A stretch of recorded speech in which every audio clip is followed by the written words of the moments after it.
सवाल है कि क्यों होती है शिव गुरु चर्चा। आप बताइए। सन 1982 में उत्तरार्ध में शिव गुरु होने की चर्चा इस कालखंड में पहली बार प्रारंभ हुई है।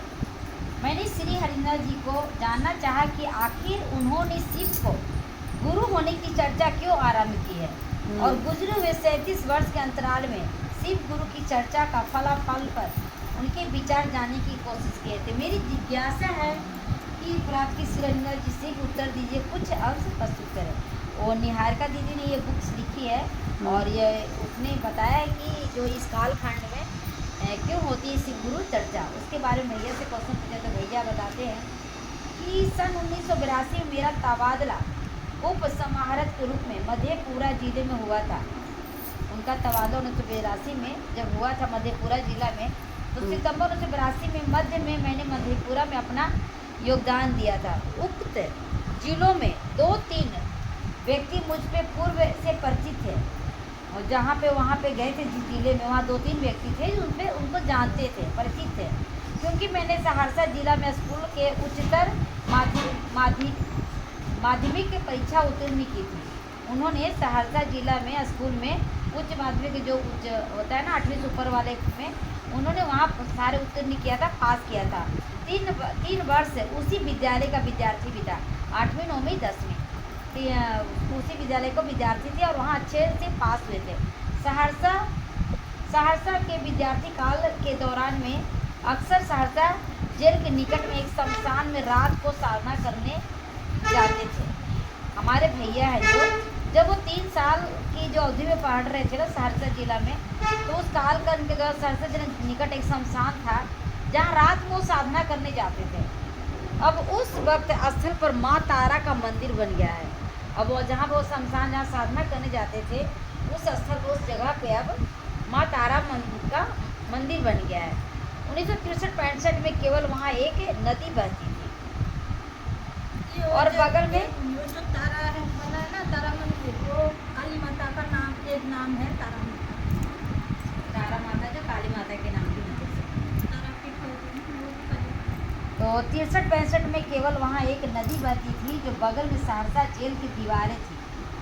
स्थान पूरी तरह निर्जन था। शमशान की साधना के दौरान ही मधेपुरा के उक्त व्यक्तियों ने मेरा परिचय हुआ था। जब वो शमशान में जाते थे ना साधना करने वक्त, तो भी मधेपुरा के जितने व्यक्ति थे उन्हें कुछ जानते थे कि ये उस समय आता है।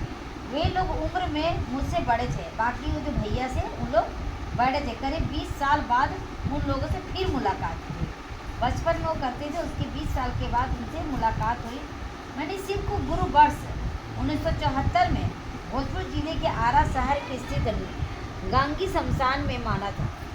भैया ने शिव गुरु 1974 भोजपुर जिले के आरा शहर में गांगी शमशान में उन्होंने माना था, लेकिन इस घटना की चर्चा मैंने अपनी पत्नी के अलावा किसी से नहीं की। इस बात की चर्चा उन्होंने सिर्फ अपनी पत्नी नीलम दीदी से की है, वो भी कब शादी के बाद 1975 में की है। उसके बारे में भी बुक्स में किसी बुक में लिखा है। उनको लगता है कि मैंने लाचारी में शिव को भगवान समझकर गुरु माना था। भैया को लगता है कि किसी लाचारी वश में उन्होंने शिव भगवान को अपना गुरु माना था और वो शरीर में नहीं है। जो जिनको गुरु बनाया है वो तो शरीर में नहीं है। मेरा मन समझता था कि मेरी ये काल्पनिक मान्य आता है।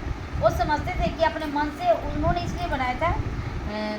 सबने पढ़ा ये कि वो बोलते हैं कि जब मम्मी पापा से सुना है कि गुरु भगवान होते हैं, तो उन्होंने बोला कि जब गुरु भगवान होते हैं तो भगवान गुरु क्यों नहीं।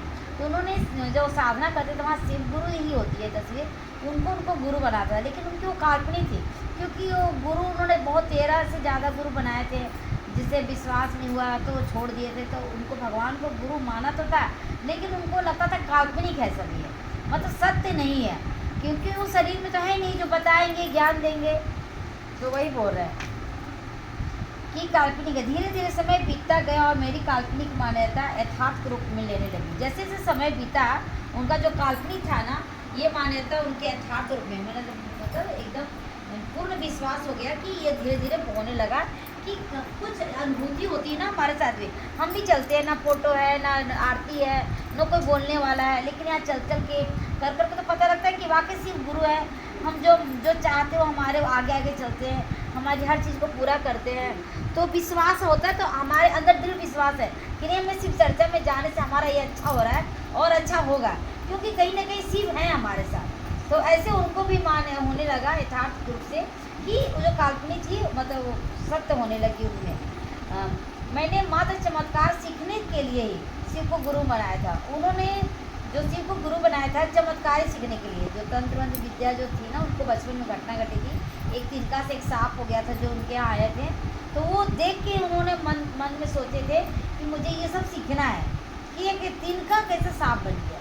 तो ये सब सीखने के लिए उन्होंने चमत्कार ही सीखने के लिए कि चमत्कार करे, उन्होंने शिव को गुरु बनाया था। बिना कोई कुछ किए ही मेरे साथ चमत्कार की घटना घटने लगी। वो कुछ किए भी नहीं थे और उनके साथ डेली डेली चमत्कार की घटनाएं घटने लगी।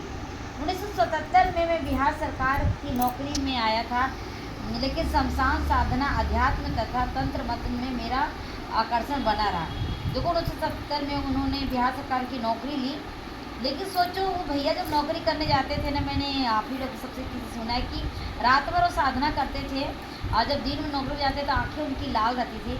लोग सोचते थे वो नशा करके बैठे हैं, लेकिन वो नशा नहीं, वो रात रात वो साधना करते थे। कोई भी इंसान, हम लोग एक दिन जाते हैं कहीं जागरण में, कीर्तन में, रात को तो जागते तो कैसे सुबह नशा सा होता है, उनका तो रोज़ का काम था वो तो।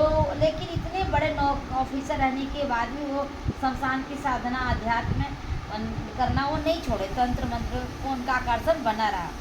घटनाओं का लंबा सिलसिला है, उसे छोड़ दीजिए, लेकिन सन 1982 तक के अंतराल में मेरा मन समझने लगा था कि भगवान शिव गुरु का काम करते हैं। मतलब उनका 1982 के अंतराल में कब बनाए थे, 1974